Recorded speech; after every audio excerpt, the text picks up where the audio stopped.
You're with me all the time, helping me believe. Don't wanna waste this life you have given me. Now, big or little, doesn't matter. You are with me, God. I decided I will follow anywhere you want. Oh, you're never gonna let me go, never ever gonna let me go. I'm giving you my heart and soul, gonna give my heart and soul. You're never gonna let me go, never ever gonna let me go. I'm giving you my heart and soul, gonna give my heart and soul. I'll give my all to you, whatever you choose. I'll give my all to you, whatever you choose for me to do. Whatever you choose for me to do. My all to you. With you I'll overcome. I'll be your hands and feet. I'm trusting in you, God. You're strong when I am weak. So big or little, doesn't matter. You are with me, God. I decided I will follow anywhere you want. Oh, you're never gonna let me go, never ever gonna let me go. I'm giving you my heart and soul, gonna give my heart and soul. You're never gonna let me go, never ever gonna let me go. I'm giving you my heart and soul, gonna give my heart and soul. I'll give my all to you, whatever you choose. I'll give my all to you, whatever you choose for me to do. Whatever you choose for me to do. My all to you. Today, tomorrow I will follow you. Today, tomorrow you are always with me, God. Today, tomorrow I will follow you. Today, tomorrow you are always with me, God. Give my all to you, whatever you choose. I give my all to you, whatever you choose for me to do. Whatever you choose for me to do. My all to you.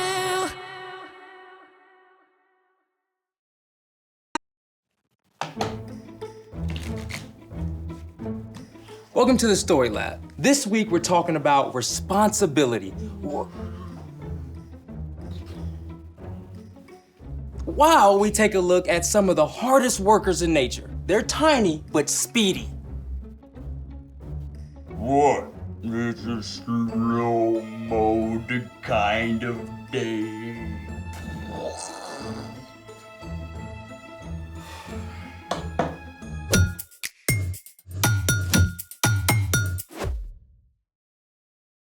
Hey, I'm Carter. And I'm Zeke. We're talking about responsibility, which is showing you can be trusted with what is expected of you. Okay, what's with the slow-mo? Winter break was so awesome. Sleeping in every day, no place to go. And then, bam, back to school, homework, activities, chores, even though it's only been a couple of weeks. It's too much. I want to go back to doing nothing. Yeah, I get that. I'm stuck in vacay slow mode. Dude, same. I'm doing this House of Cards competition with my cousins, but I can't seem to get it off the ground. Oh, that's so cool. I would totally live there. Yeah, well, I'm good at sketching ideas. Building, not so much. Ah, persistence, my friend. Dude, I've tried this 37 times. Ah, but you lack expertise. Oh, you're the expert? Well, my grandpa's the hardest working guy I know, and he's taught me everything he knows about building anything. Cards included. Sweet. Let's make it! All you need to build a house of cards is a deck of cards. Done. Oh, hey, is that Cyrus on your cards? Best dog ever. He's been in the family almost as long as I have. Well, show me what you got so far. I start like this. Okay.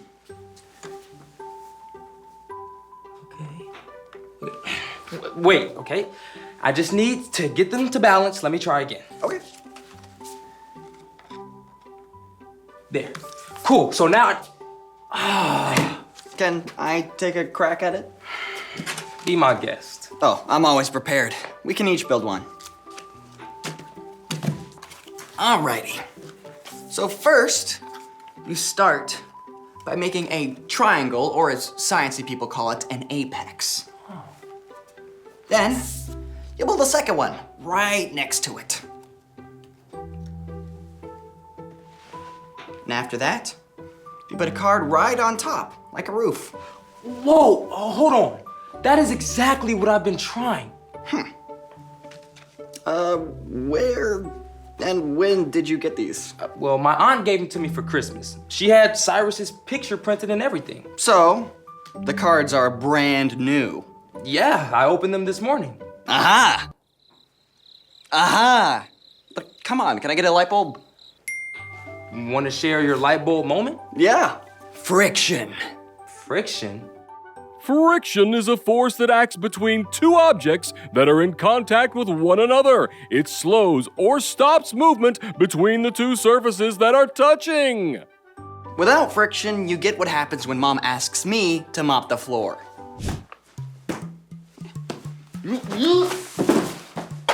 So, without friction, stuff slides? Yep. And your playing cards are brand new and slick. So, no friction. So, if I want to build a house that sticks, I need to wear these out. Or just use some of mine. Let's get to work. Speaking of work, it's time for The story before the story.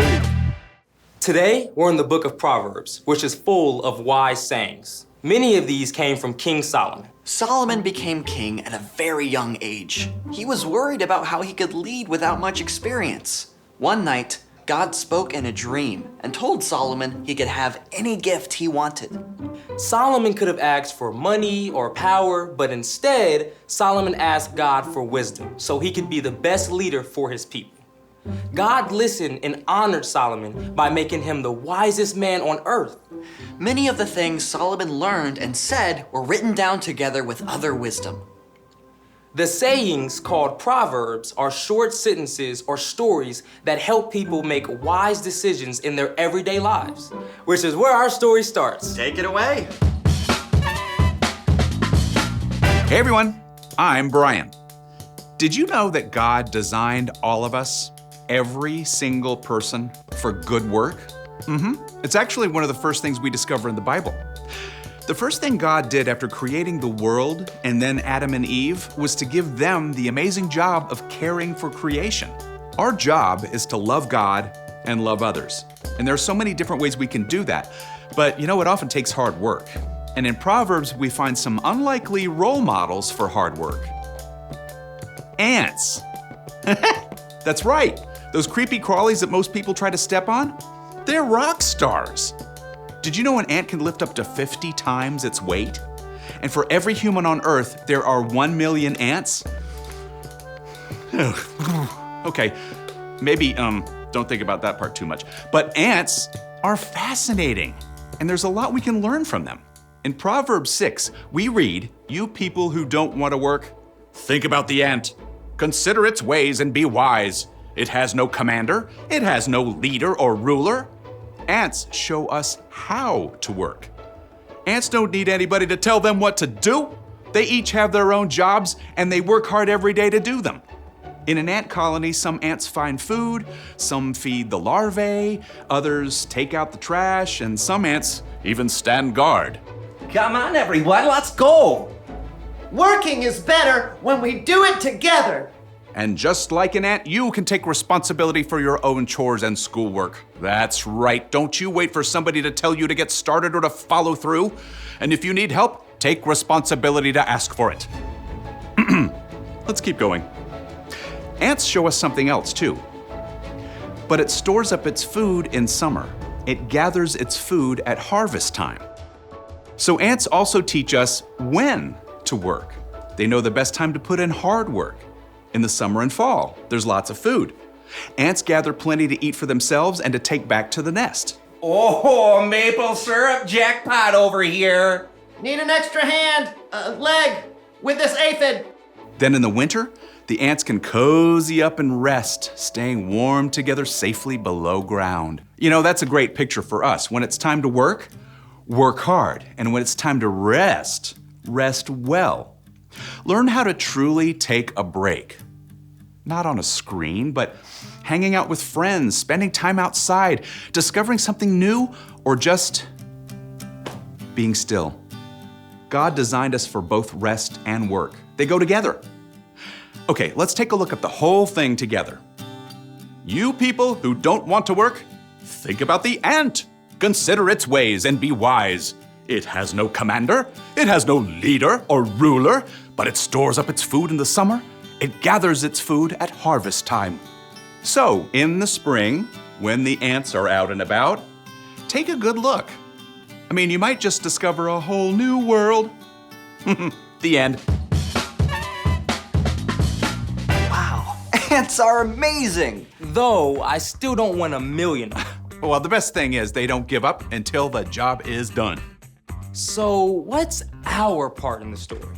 Well, one of the reasons ants are awesome is because no one has to tell them to work hard. They know what to do and they do it. You mean they anticipate? Yeah, well, you know, they actually do. In fact, Jesus is the most incredible example of what working hard means to us. He came to rescue us, and he followed through to the very end.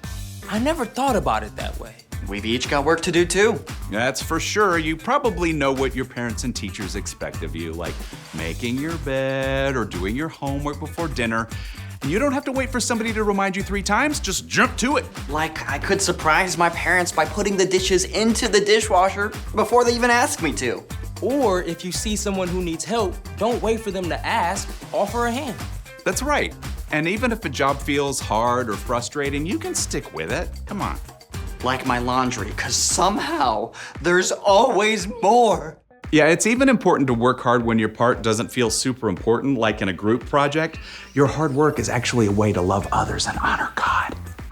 So take a lesson from 1 million of your tiny friends. And do the work God designed for you. I think you got it. Keep your eyes out for the ants and see you next time. So, here's the thing. Work hard even when you feel like giving up. Even when life seems as slippery as a new pack of cards. Oh, hey, check this out. Look where hard work got us. Hey, I gotta wear these cards out too. How about a game of Snap? Hard work, but somebody's gotta do it. Thanks for joining us in the Story Lab. See you next time. 1, All right. 2, 3, 4. Snap!